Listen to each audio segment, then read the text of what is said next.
രാജസ്ഥാനിലെ ബൻസ്വാര ജില്ലയിലുള്ള കലിഞ്ചാര ഗ്രാമത്തിൽ നടന്നിരുന്ന വിശുദ്ധ കുർബാനയ്ക്കിടെ തീവ്ര ഹിന്ദുത്വവാദികൾ അതിക്രമിച്ചു കയറി ഭീകരാന്തരീക്ഷം സൃഷ്ടിച്ചു.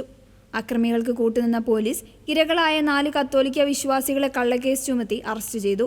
ഏറ്റവും പവിത്രമായ വിശുദ്ധ കുർബാന സ്വീകരണ വേളയിലാണ് അക്രമികൾ പ്രാർത്ഥനാ ഹാളിലേക്ക് അതിക്രമിച്ചു കയറിയത്. ബലിപീഠത്തിന് മുന്നിൽ ഭക്തിപൂർവ്വം നിന്ന വിശ്വാസികളെ ഭയപ്പെടുത്തിക്കൊണ്ട് അവർ മൊബൈൽ ഫോണുകളിൽ ദൃശ്യങ്ങൾ പകർത്തി. മതം മാറ്റം നടക്കുന്നുവെന്ന് വ്യാജാരോപണം ഉന്നയിച്ച് പ്രകോപനം സൃഷ്ടിക്കാനായിരുന്നു അക്രമികളുടെ ശ്രമം. വിശ്വാസികൾ ഇതിനെ ചോദ്യം ചെയ്തപ്പോൾ കത്തികാട്ടി വധഭീഷണി മുഴക്കിയതായും ഇടവക വികാരി ഫാദർ അരവിന്ദ് ആംലിയാർ വെളിപ്പെടുത്തി. സംഭവം അറിഞ്ഞെത്തിയ പോലീസ് അക്രമികൾക്കെതിരെ നടപടിയെടുക്കുന്നതിന് പകരം വിരമിച്ച അധ്യാപകനടക്കമുള്ള 4 വിശ്വാസികളെ പിടിച്ചുകൊണ്ടുപോയി. ഇവർക്കെതിരെ കൊലപാതക ശ്രമം, കലാപശ്രമം തുടങ്ങിയ അതീവ ഗുരുതരമായ വകുപ്പുകളാണ് ചുമത്തിയിരിക്കുന്നത്. നീതി തേടി പോലീസ് സ്റ്റേഷനിലെത്തിയ വിശ്വാസികളുടെ പരാതി സ്വീകരിക്കാൻ പോലും പോലീസ് തയ്യാറായില്ല.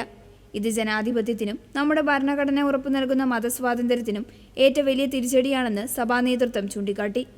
രാജസ്ഥാനിലെ ജനസംഖ്യയിൽ വെറും 0.15% മാത്രമുള്ള ക്രൈസ്തവർ നിരന്തരം ഇത്തരം വെല്ലുവിളികൾ നേരിടുകയാണ്.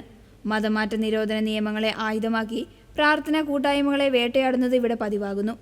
സംഭവത്തെ ഉദയപൂർ ബിഷപ്പ് ശക്തമായി അപലപിച്ചു.